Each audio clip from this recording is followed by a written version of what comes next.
Let's talk about the art of detachment. How do you cultivate this life that's free from the need to have material things and define yourself by those things? What if the very things you own are actually holding you back from freedom?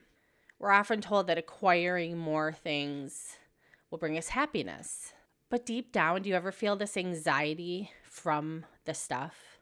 In this video, I want to talk about challenging the narrative and uncovering how letting go of things that no longer serve us and letting go of the need to keep acquiring more things can actually give us this profound sense of peace and purpose more than we ever knew was possible. So let's talk about the illusions of more, the hidden cost of stuff. When we have clutter also emotionally blocks us. From a time perspective, we spend more time moving things, working around things, organizing things. Sometimes we decide to get motivated and we decide we're going to clean up and organize everything, and we get boxes for the things and we put them all, organized on shelves and move them around or dust them. And it's so much energy, especially if it's things that no longer serve us. It can also add an amount of stress. So often we will only notice the stress that comes from things when something happens, like we realize we're spending too much money on new things, or we're running out of space and we're starting to feel a little suffocated by our possessions. Things are a little crowded. And it happens so slowly over time that sometimes we don't even realize that's what, especially with the space thing, that's what's causing it. There's also this little bit of a high, this dopamine hit that we get when we buy something new, when we find that item that really makes us excited, when we see something that was the thing we had growing up. It brings nostalgia. There is a chemical reaction that happens in our brains in those moments.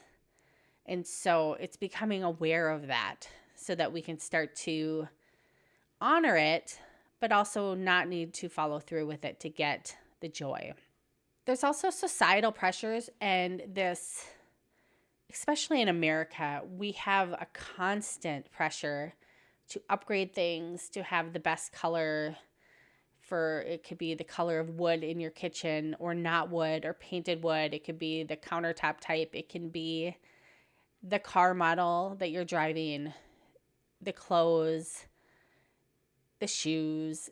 Things constantly evolve, whereas years ago, styles changed once or twice a year or seasonally.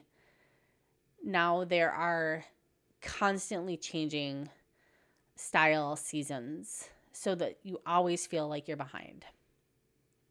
And it's also recognizing how we live in a world where people are showing us things online, where you can feel like you're missing out on things, on experiences, or someone shares their perfectly clean house, the new item they got. There's unboxing videos, there's haul videos. We're pressured from that perspective as well. You can also recognize how past traumas can manifest into hoarding. So many times if we have trauma in our life, things will kind of create a blanket around us and make us feel safer. It can give us a little sense of joy when we get that thing and make us feel like we've accomplished something, and pretty soon we keep doing that, and eventually we flip over to this other side where it's no longer adding to our life, it's now taking away. But the path to get there could feel good. So here are some practical steps to start to detach from your things without feeling deprived. The first one, if you're not a huge shopper, you simply have extra things, is a 1-for-1 rule. What this is anytime you bring something home, you get rid of something. So this can work great if you're at a place where you feel like you have a handle on things. It keeps it at that same level. There are also the 365 challenge where people will, on day 1 of that, they'll take one thing out, day 2, 2 things, three things, and so on and so on. By day 300, they're trying to find 300 things. Now, how people go about this ranges. Some people could count 300 photos as something, 300 Legos, 300, you get the idea, books. But it can transform your entire household if you can dive in and really honor that practice. Digital decluttering. I have a video, I'll link it in the description, all about digitally getting rid of photos, transferring files, and this can even be for like high school yearbooks. You can scan in, pick the top 10 pages you want to keep out of that yearbook, scan it into a PDF, super simply with your phone. Now you don't need the whole yearbook. That can be done with all sorts of things, everything from tax documents to certificates, children's artwork, all kinds of things. The next step is embracing minimalism or essentialism, which is the version I prefer. It's not so extreme, and it's instead looking at what's actually essential in your life. It's not about having no things. It's about having things that actually make you excited and serve your life in a positive way. So instead of having shelf after shelf of collectibles and things that no longer resonate with you, you can have the couple items that really speak to your style, to your personality. And people actually notice those things then when they come in versus a curio cabinet stocked full of items that no one ever sees. So you can start to imagine how that can look for you. Drawers full of kitchen things that we never use because we are taught that we should have those things. I know for myself, just recently I was having to go through my kitchen and get rid of the sushi making kit and all the sizes of whisks. The rolling pin that I always think I'm going to use that I have used maybe once in my entire adult life. The KitchenAid I gave to my daughter. I don't need it. I don't use it. Extra bowls, extra serving spoons and things, extra spatulas, like getting really real about what we actually use. And sometimes we're using the thing that's not as good and we have an extra one sitting there that we're afraid to use because it's the good one. So I've also started switching to letting myself use the good one. Whether it's towels, candles, decor, serving dishes, things like that. So the next one is shifting from defining wealth from material things to experiences and inner peace. I completely shifted how I view things when I started associating having less and less money being spent on things to freedom. When my money is not going out the door constantly on things I do not need, that equals more money to make choices I need to make in my life. When my home is not full of things, that is less time I'm spending organizing things, going through things, fixing things, cleaning things, moving things. So much time and energy is spent on that. That as I've simplified down to where it takes me a couple minutes to get things off the floor, to mop, or to have the robot vacuum go through, or if people are coming over, I can kind of fluff everything up within 5 minutes. That is a huge thing for me. Coming from where I grew up, and I used to love to have layers upon layers and things stacked on the floor and then shelves and shelves full of things. There's this artisty part of me that loves more, this maximalist style. But it was going directly against this sense of freedom and peace that I needed on the inside.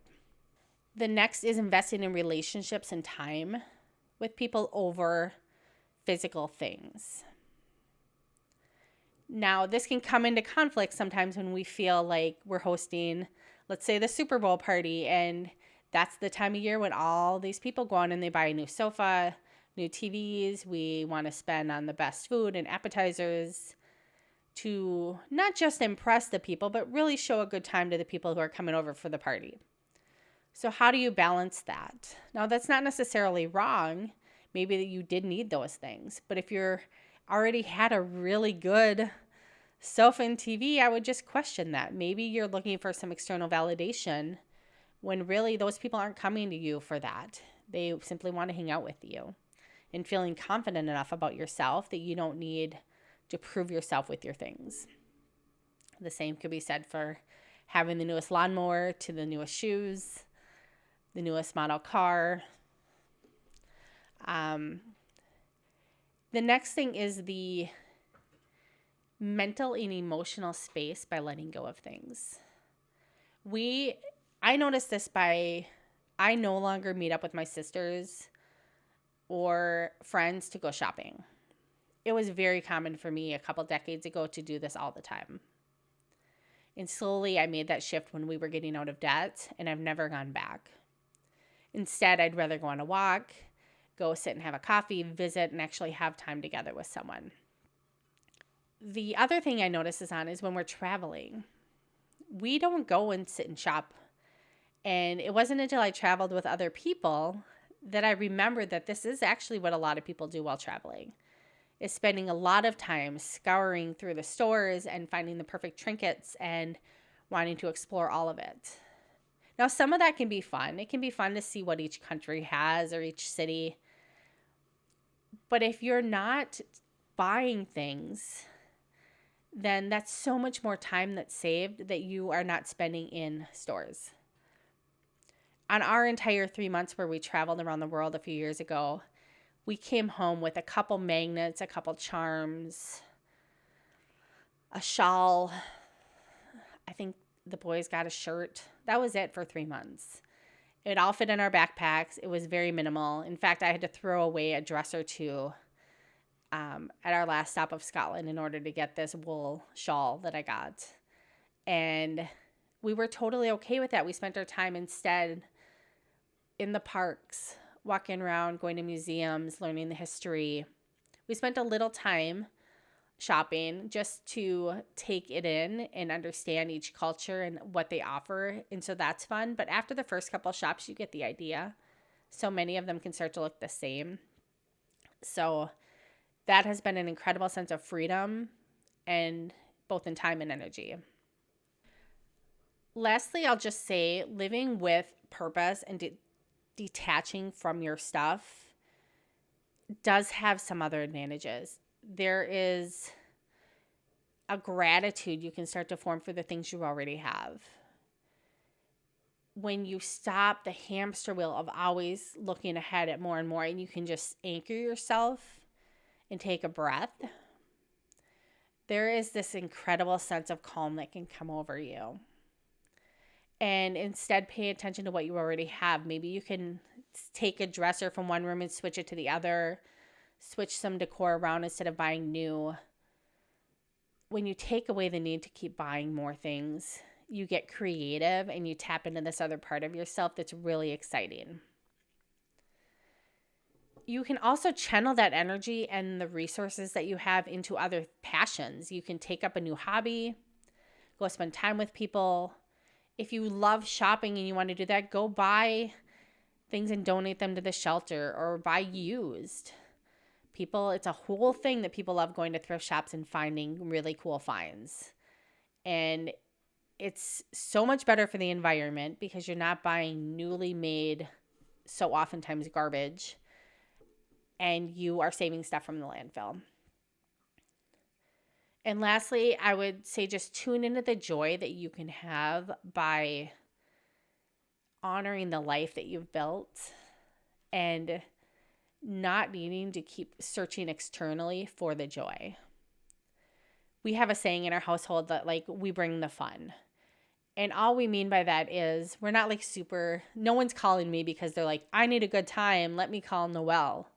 I'm not talking that kind of fun. I'm talking we can entertain ourselves. We don't need to constantly buy stuff to entertain us. We don't need to pay constantly for experiences to entertain us. We can manage ourselves. We can have conversations and be in the moment. And the less you need to live with, the more free you feel in life, the less energy that's wasted, the less expectations you have that are unmet. It just frees you up in this whole other layer of life. So that's what's worked for us. I hope that can help you. Take what you will, leave what doesn't work for you. I have some other videos all about decluttering here on this channel. I welcome you to check them out. This is a new channel for me, and it's all about having these real plans and realistic steps to accomplish this dream life that we want to live. How do we live in tune with ourselves, make big life pivots, do things unexpected, especially as we enter the second half of life? Maybe we want to change things up a little bit. Maybe we don't want to do what we've always done, and the tools and steps on how to do that. So that's what this channel is all about. If that resonates with you, I invite you to subscribe and stick around. Leave a comment if any of these work for you, or if you have any advice for anyone else. I believe we all can learn from each other and our experiences, so I invite you to share. So thanks so much for being here. Bye.